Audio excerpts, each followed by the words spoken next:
여러분 한 주간 잘 지냈습니까? 우리 한번 옆 사람 보면서 한번 인사해 볼까요? 당신은 새로운 피조물입니다. 새로운 여러분들은 새로운 피조물입니다. 오늘 제목에서도 볼 수 있듯이 우리는 새로운 피조물입니다. 하나님을 갈망하는 이제 새로운 시작. 자, 오늘 우리가 함께 나눌 말씀의 제목은 새로운 피조물입니다. 이 주제는 단순히 우리가 어제보다 조금 더 도덕적인 사람이 되거나 혹은 부모님 말씀에 순종하는 그런 착한 학생이 되는 식의 점진적인 개선을 의미하는 것이 아닙니다.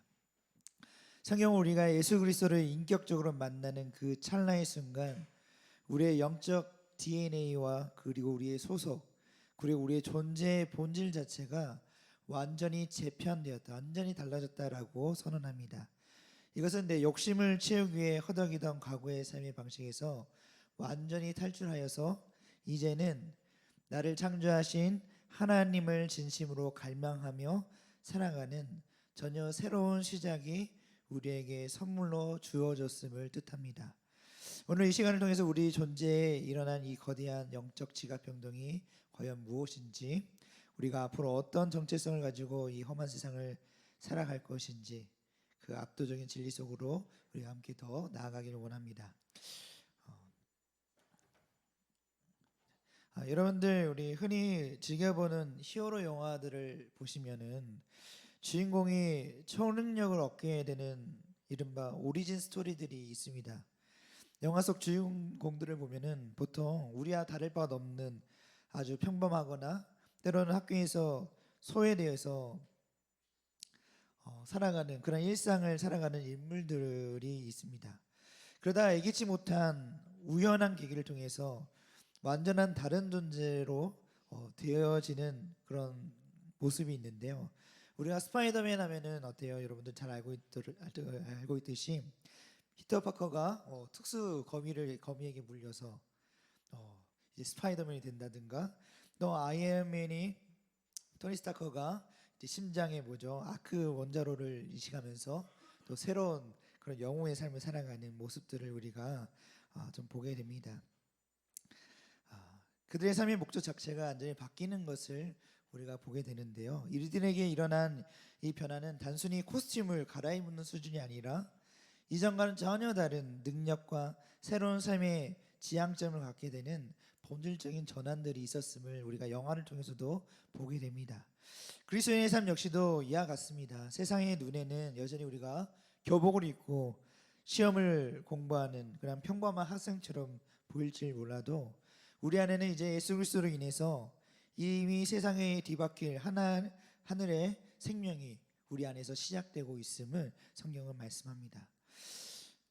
많은 사람들이 기독교를 더 나은 사람이 되기 위한, 그러니까 어찌 보면 도덕적으로 더 탁월한 사람이 되기 위한 그런 수단으로 기독교를 바라보고 오해하기도 합니다. 그래서 교회 다니는데 사람들이 많이 비판하는 이유가 왜 이렇게 도덕적으로 이렇게 흠이 많지? 왜 이렇게 저렇게 살아가지? 라며 비판하면 우리가 쉽게 유축되기도 합니다. 하지만 성경의 관점은 훨씬 더 파격적입니다. 하나님은 우리를 단순히 수정된 존재들이 아니라 완전히 새로운 존재라고 우리를 부릅니다. 여기서 새롭다라는 단어의 신약적 의미는 매우 깊습니다. 여러분들 헬라어에 새롭다라는 뜻을 가진 두 단어가 있는데, 하나는 단순히 우리가 시각적으로 최근에 새롭게 생긴 네오스라는 단어가 있고, 다른 하나는 질적으로 본질적 자체가 완전히 달라진 카이노스라는 단어가 있다고 합니다. 여러분들, 여기서 성경이 말하는 새로운 피조물은 바로 이 카이노스라는 단어를 씁니다. 즉 우리는 낡은 가구를 조금 수리해서 쓰는 그런 리본 헤딩 같은 것이 아니라 하나님께서 처음부터 다시 빚으시는 재창조의 결과물이라는 뜻을 의미하기도 합니다. 우리는 이제 땅의 논리에서 갇혀 사는 존재가 아니라 이제 하나님의 통치라는 새로운 차원을 살아가는 그런 특별한 피조물이 되었다라는 것을 말씀합니다. 여러분들, 오늘 성경에 보면 요한복음에서는 사마리아 여인이 한 명 사마리아라는 동네에 한 여인이 등장합니다. 그녀는 정오 해가 사마리아는 정오에 해가 뜨면 엄청 뜨겁습니다. 그래서 많은 여인들이 이른 아침이나 혹은 저녁에 물을 길러 나오는데 이 여인은 그런 여인들과 다르게 정오에 해가 뜨겁게 뜨는 그 뜨거운 태양 아래 물을 깃기 위해서 홀로 우물가로 찾아왔습니다. 그녀의 손에는 텅 빈 항아리가 들려 있었고, 그리고 그녀의 마음속에는 사람들의 인정과 사랑으로 채우고 싶은 또 지독한 갈증들이 겸하여 있었습니다. 이 여인을 보면은 5번이나 결혼 생활을 했는데 남편들에게 버림을 받았는가? 이 여인이 남편들로부터 버림을 받아서 5번이나 결혼을 했지만 또 5명의 남편들이 다 지나가고 또 같이 살고 있는 사람이 있는데 이 사람도 남편이 아닌 상황의 여인이었습니다. 그만큼 이 여인은 그 마음속에 어찌 보면 사람들로부터 인정받고 사랑으로 채우고 싶은 그런 지독한 갈증이 그 안에 있었는지 모르겠습니다. 그녀는 여러 번의 결혼과 만남을 통해 자신의 공허함을 채우려 노력했지만 물을 기르며 기를수록 그녀의 영혼이라는 이 항아리는 늘 비어가게 되었습니다. 여러분들, 이것은 비단 2000년 전 여인의 이야기가 아닙니다. 무언가를 끊임없이 소비하고 소유하려 하지만 우리의 정작 마음 깊은 곳에 허전함과 외로움은 해결하지 못하는 우리 모두의 영혼의 허기를 상징적으로 보여주는 장면이기도 합니다. 여러분들, 오늘날 살아가는 여러분들의 항아리는 지금 무엇으로 채워져 있습니까? 아마도 여러분들에게는 성적표에 찍히는 최고 좋은 숫자 등급이나 혹은 어느 대학에 가야 한다는 끝없는 압박감일 수도 있습니다. 어떤 친구들은 거울 속에 내 외모가 남들보다 나아 보이기를 갈망하는 사람도 있을 것이고, 혹은 SNS를 좋아하는 친구들은 또 SNS에서 많은 인기를 받는 그런 댓글의 인정에 목말라 있는 친구도 있을 것입니다. 세상은 끊임없이 우리에게 더 좋은 것을 가져야만 하고 더 많은 소유를 해야 너희가 증명이 되고 너희가 채워진다라고 우리에게 속삭이며 유혹을 합니다. 하지만 그것은 마치 여러분들 바닷물을 마시는 것과도 같습니다. 우리 바닷물을 마시는 순간에는 어찌 보면 그 갈증이 해소되는 것 같고 따뜻하고 만족스러운 것 같지만 어떻게 돌아서면 이전보다도 더 지독한 목마름과 요즘 흔한 말로 우리 현타가 오는 상황이 우리에게 찾아올 뿐입니다.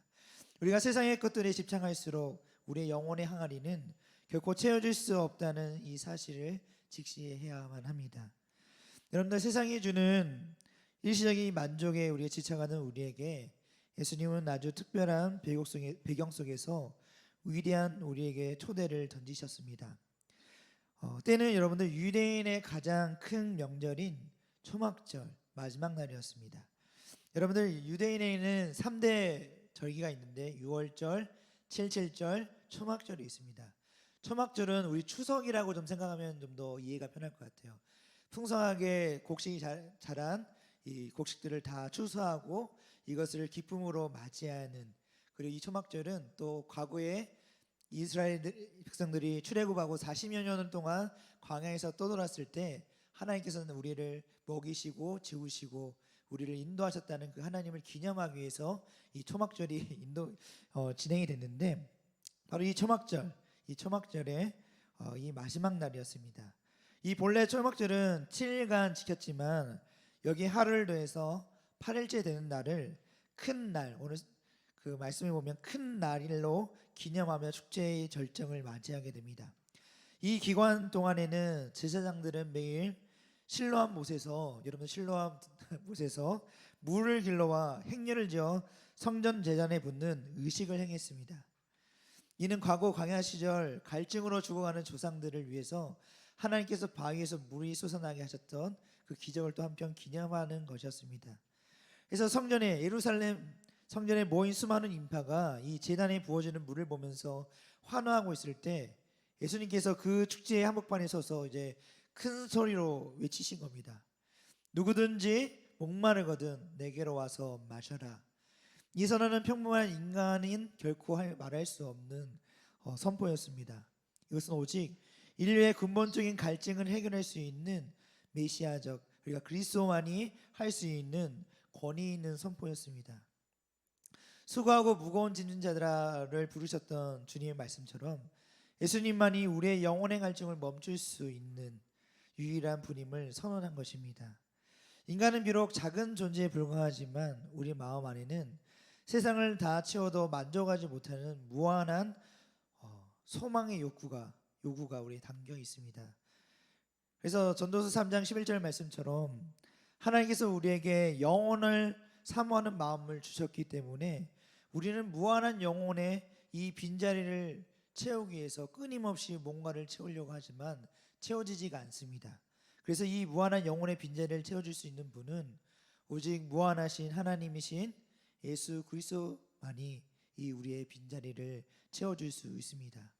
이제 이 초대에 응답하여 주님께 나아가는 자들에게는 놀라운 존재의 변화가 일어납니다. 주님은 단순히 물 한 모금만을 마시는 것이 아니라 우리 존재 자체를 근본적으로 바꾸어 놓으십니다. 그 변화가 바로 새로운 피조물이라는 것입니다.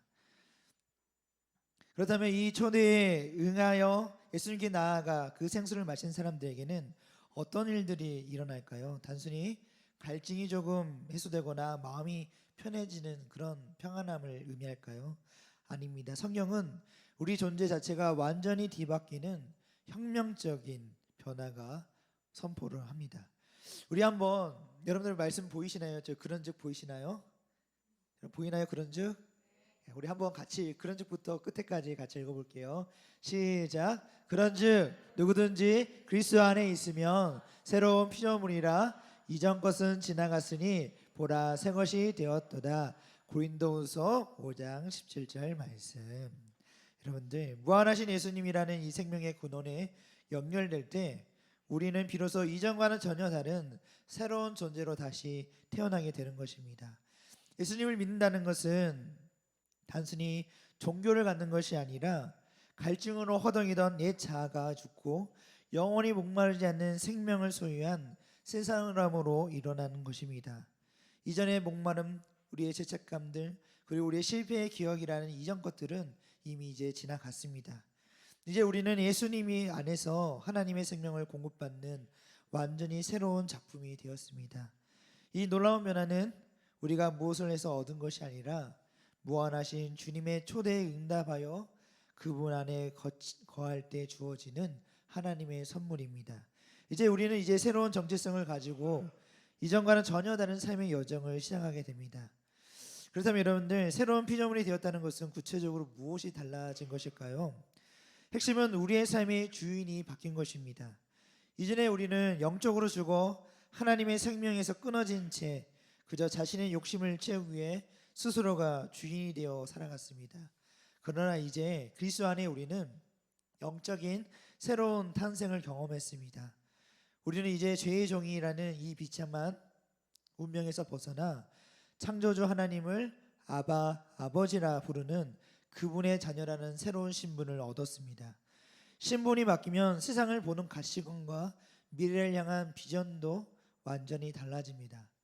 나중에 썩어져가는 이 구습을 줬던 옛사람의 모습을 이제 벗어버리고 이제 하나님의 영광을 위해 사는 그런 새로운 존재가 됐다는 것입니다. 이처럼 우리의 존재의 근원이 나에게서 이 하나님으로 옮겨졌기에 우리의 삶의 결말 또한 영원한 심판이 아닌 영원한 생명이라는 새로운 운명을 이제 맞이하게 됩니다. 여러분들 우리가 또 하나 생각해 볼 수 있는 게 이제 새로운 피조물이 되었다. 그런데 여러분들 이런 생각도 해보지 않나요? 이렇게 내가 새로운 피조물이 됐는데 여전히 나는 항상 세상의 것, 게임을 좋아하고 하나님의 말씀보다 다른 것을 더 좋아하는 나의 모습들을 발견할 때 나는 예수님을 만나지 않은 건가? 예수님을 모르는 사람인가? 라고 생각할 때도 있을 겁니다. 그런데 여러분들 어렸을 때 우리가 엄마 젖을 먹으면서 살다가 이제 좀 더 크면은 이제 어떻게 밥도 먹고 이제 고기도 먹고 그러면 그 맛을 알면 여러분들 어때요? 엄마 젖으로 다시 돌아가고 싶은 사람은 없을 겁니다. 이처럼 우리가 이 새로운 맛, 새로운 것을 알았을 때 그 맛을 알았을 때 우리의 삶이 이제는 그것에 적응하고 그 맛에 우리가 따라가는 삶의 모습이 변하는 것처럼 지금은 아직 내가 그 젖을 떼지 못하는 완전히 떼지 못하는 상황이 있을지라도 언젠가는 내가 점점 그 젖을 떼고 우리의 딱딱한 음식들을 먹을 수 있는 그런 성숙한 모습으로 자라간다는 것입니다. 이것을 우리가 신학적으로 성화되어 간다라고 말합니다. 우리가 이 성화는 전인격적으로 우리가 죽을 때까지 예수님 닮는 자녀의 모습으로 변화되어 가는 과정이 있기 때문에 지금의 나의 모습이 그렇지 못할지라도 여러분들 실망하지 마시고 예수님이 나와 함께 하신다는 믿음으로 믿고 즉 나아가기를 바랍니다. 그래서 우리의 갈망이 이제 변화되었기 때문에 우리의 갈망이 어디로 흐르는지 또 어떻게 바뀌었는지를 이제 한번 보면 좋을 것 같습니다. 여러분들 삶의 주인이 바뀌면 우리의 마음이 원하는 것, 즉 갈망의 내용도 근본적으로 달라지게 됩니다. 이전의 삶이 세상에 헛된 이 만족을 채우기 위해서 밖에서 무언가를 끊임없이 끌어와야만 했던 삶이었다면 이제 새로운 피조물이 된 우리에게는 전혀 다른 차원의 공급이 시작이 됩니다. 성경은 예수님을 믿는 자들에게는 배에서 생수의 강이 흘러나올 것이라고 약속하셨습니다. 그래서 여러분들 배는 떠다니는 배가 아니라 우리 배 신체 일부잖아요. 배는 인간의 생각과 양심 그리고 인격이 자리 잡은 가장 깊은 심층부를 의미한다고 합니다. 또한 그곳에서 흐르는 생수는 우리 안에 내주하시는 성령님을 가리키기도 합니다. 즉 우리 존재 가장 깊은 곳에 이제 성령으로 충만해질 때 그 생명력은 우리 안에만 머물러 있지 않고 삶의 모든 영역으로 흘러 넘치게 된다는 사실입니다. 이것은 억지로 욕심을 참는 것이 아닙니다. 우리 존재의 심층부에서부터 솟아나는 이 성령의 기쁨이 너무나도 크기에 더 이상 세상의 일시적인 그 즐거움에 목마르지 않게 되고 이제는 우리 스스로를 채우려던 허덕이는 그 존재가 아니라 내 안에 넘치는 성령의 그 능력을 세상으로 흘려보내는 거룩한 통로가 되는 것입니다. 이러한 갈망의 변화야말로 우리가 새로운 피조물이 되었다는 가장 확실하고도 영광스러운 증거입니다. 그래서 우리의 존재의 깊은 곳에서 성령의 강물이 흐르기 시작할 때 반드시 찾아오는 방해가 있습니다. 그것은 사탄의 참소입니다. 사탄은 끊임없이 우리의 연약함과 우리의 지우고 싶은 과거들을 들추어내면서 우리에게 속삭입니다. 너는 변하지 않았어. 너의 배에는 여전히 죄의 썩은 물이 죄악으로 가득 차 있어. 사탄은 이미 얻은 생명을 우리에게 보지 못하게 하고 이전 것, 과거의 것들로 우리를 묶어두면서 자꾸 우리가 나아가지 못하도록 만듭니다. 그러나 여러분들 속지 않기를 바랍니다. 새로운 피조물인 우리는 이제 정죄의 영이 아닌 양죄의 영을 받은 하나님의 자녀입니다. 그래서 사탄은 우리의 과거를 보게 하지만 하나님은 그리스도라는 생명의 근원에 연결된 우리의 새로운 정체성을 보십니다. 우리 존재의 심층부가 성령으로 새롭게 되었음을 믿음으로 선포하며 이 사탄의 가스라이팅을 우리가 하나님의 말씀으로 이겨내는 여러분들이 또 되기를 바랍니다. 이제 우리는 매일 아침 거울 앞에 섭니다. 그처럼 우리도 우리 영혼도 말씀이라는 그 거울 앞에 서서 우리의 진짜의 얼굴을 확인해야 됩니다. 세상의 가치관과 세상의 SNS가 보여주는 왜곡된 나의 모습에 마음을 뺏기지 마시고 성경은 우리의 배 즉 인격의 가장 깊은 곳에서 이제 성령이 거하시는 처소가 되었다고 증언합니다. 말씀의 거울 앞에 서서 여러분들이 외치시기 바랍니다.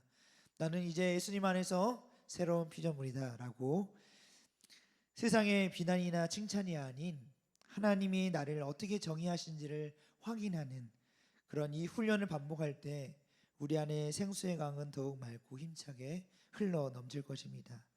여러분 새로운 피조물로 태어난 우리에게는 그 신분에 걸맞는 양식이 필요합니다. 바로 말씀과 기도입니다.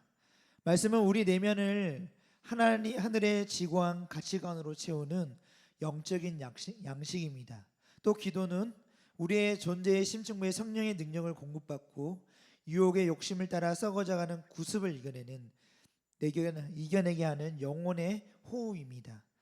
이제 세상의 어떤 가치관으로 우리를 채우지 말고 이제 하나님 것으로 우리의 마음을 우리의 가슴을 채우십시오. 우리가 말씀을 먹고 기도로 호흡할 때 우리의 존재 깊은 곳에 있는 비워지고 그 자리에는 성령의 충만함으로 가득 채워질 것입니다.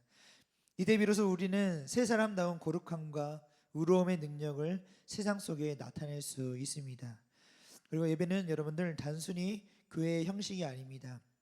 예배는 내 삶의 주인은 오직 하나님 한 분뿐입니다라고 고백하는 가장 적극적인 신앙의 반응입니다. 여러분들 초막절에 백성들이 기쁨으로 구원의 의무를 들여서 물을 길러 올리며 노래했듯이 예배는 우리 존재의 근원 되시는 하나님께 나아가 그분이 주시는 생명을 누리는 축제의 자리입니다. 우리가 지속적인 예배를 통해 하나님께 집중할 때 우리 안에 내주하시는 성령님은 강물처럼 강력한 영적 능력을 발휘하기 시작합니다. 예배는 우리의 삶이 무너진 질서를 바로 세우고 우리의 인생의 주권이 누구에게 있는지를 고백하는 자리입니다. 우리는 새로운 비전으로 이끄시는 하나님을 온전히 또 여러분들 신뢰하며 마음을 다해 그분을 높이시는 여러분들이 되기를 바랍니다. 이제 오늘 예수님께서는 요한복음 1장 3절의 질문을 통해서 우리 각자 심령의 깊은 곳을 두드리십니다. 너희가 무엇을 구하느냐? 지금 여러분의 존재의 가장 깊은 곳에, 즉 여러분들의 배를 가득 채우고 있는 갈망은 무엇입니까? 여전히 세상에 주는 일시적인 만족을 찾으려 스스로 채우려 방황하고 있지는 않으십니까? 여러분들 주님을 믿고 구원의 기쁨이 충만한 사람은 더 이상 나를 채우는데 급급한 삶을 살지 않습니다. 오히려 우리 안에 거하시는 성령님이 기쁨의 강물이 되어 우리의 삶을 통해 세상으로 흘러가게 됩니다. 이것이 바로 우리가 흔히 말하는 축복의 통로가 되는 삶입니다. 우리가 주님 한 분만을 간절히 구할 때 우리 안의 갈증은 해결되고 우리는 세상을 적시는 거룩한 통로로 거듭나게 될 것입니다. 이제 말씀을 맺겠습니다. 사랑하는 여러분들, 이제 더 이상 물이 새는 깨진 한 항아리를 붙잡고 공허한 삶을 살아가지 않기를 바랍니다. 우리는 이미 그리스도 안에서 새로운 탄생을 했고 새로운 피조물이며 이제 하나님의 자녀라는 신분을 얻었으며 이제 천국을 기업으로 상속받을 영광스러운 비전을 지닌 자들입니다. 내 안에 애습관을 이제는 벗어버리고 참된 만족을 주시는 그 예수님과 동행하시기 바랍니다. 우리 존재의 가장 깊은 곳에서부터 생명의 생수가 흘러넘치게 살아가는 여러분들 되기를 바랍니다. 하나님을 갈망하는 새로운 삶, 생명의 강물이 흐르는 새로운 모험이 바로 지금 이 순간 그리고 앞으로의 삶 속에서 계속 이어지기를 바랍니다. 이제 여러분들 새로운 피조물답게 당당하고 거룩하게 또 세상과 구별되게 살아가는 여러분들이 다 되시기를 소망합니다. 우리 함께 이 시간 기도하겠습니다. 여러분들 오늘 우리의 새로운 피조물이란 무엇인가에 대해서 우리 함께 또 말씀을 나누면서 우리가 새로운 피조물이라는 부분을 함께 나눴습니다. 여러분들 우리가 이제는 예수님으로 인하여서 이제 새로운 피조물이 되었습니다.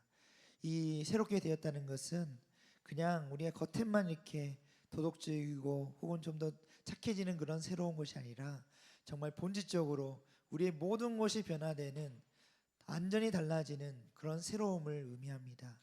그런 새로움, 예수 그리스도로 인하여 우리의 새로워진 이제는 세상의 것을 우리가 갈망하는 것이 아니라 하나님의 것을 갈망하는 삶, 하나님을 바라보는 삶, 그것이 바로 변화된 우리의 새로운 피조물의 모습입니다. 그러므로 여러분들 이제는 내가 이제 새로운 피조물이라는 것을 인식하고 내가 하나님의 자녀라는 그 정체성을 바로 세우고 이제 세상을 향해 갈망하는 것이 아니라 하나님을 향해 갈망하며 하나님의 말씀을 붙들고 그리고 하나님께 기도하며 나아가는 그런 믿음의 삶을 살아가는 여러분들이 되기를 우리가 간절히 바라며 기도하기를 원합니다. 그래서 주님, 이 시간 내가 이제는 세상의 갈망을 쫓아 살아가고 있는 삶을 살고 있다면 주님, 이제는 하나님을 더욱 갈망하며 하나님을 의지하는 그런 믿음의 삶을 살아가는 우리 모두가 되게 해주시라고 기도하시고 그리고 점점 성화되어가는 예수님 닮아가는 그런 삶을 살아가는 우리 모두 될 수 있도록 주님 도와주시라고 이 시간 우리 다 함께 기도드리겠습니다. 사랑과 은혜가 풍성하신 주님 감사합니다. 주님의 그 크신 은혜 가운데 우리를 붙드시며 우리를 인도하신 주님의 그 은혜 감사드립니다.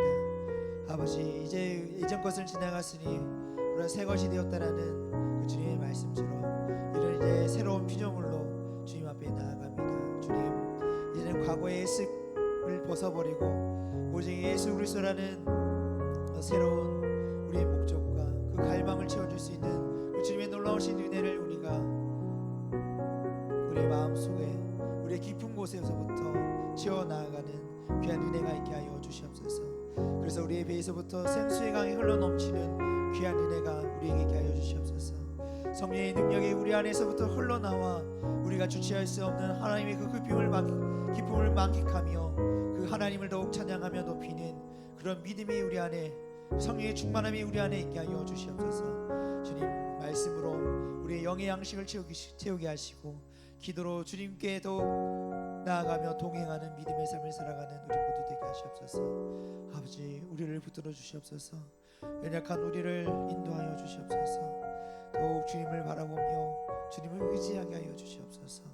그래서 새로운 피조물답게 하나님의 자녀답게 살아가는 우리 모두 되게 하여 주시옵소서. 주님 감사합니다. 사랑해 주님 감사합니다. 언제나 우리를 사랑하시고 또 우리를 새로운 피조물로서 하나님의 자녀로 우리를 삼아주심에 감사드립니다. 아버지, 이제 우리가 세상의 것을 갈망하며 세상을 쫓아 살아갔던 그 사람들을 이제 내려놓게 하시고 하나님을 향해 쫓아 나아가는 하나님을 향한 갈망이 우리 안에 더욱 크게 하여 주시옵소서. 그래서 주님의 말씀을 사모하고 주님의 말씀을 영의 양식으로 삼아 또 주님을 알게 하시고 또 우리가 늘 흔들릴 때마다 기도하며 성령의 능력을 붙들며 나아가는 그런 우리 믿음의 삶을 살아가는 우리 모두가 되게 하여 주시옵소서. 그래서 세상 속에서 새로운 피조물로서 하나님의 자녀로서 그 정체성을 확립하고 더욱 주님을 닮아가는 우리 모두 되게 하여 주시옵소서. 언제나 주님께서 늘 우리를 인도하시고 늘 함께하여 주실 줄 믿사오며 사랑이 많으신 예수님의 이름으로 기도드립니다. 아멘. 이제는 우리 주 예수 그리스도의 은혜와 하나님의 사랑과 성령의 교통하심이 너희 무리와 함께 있을지어다.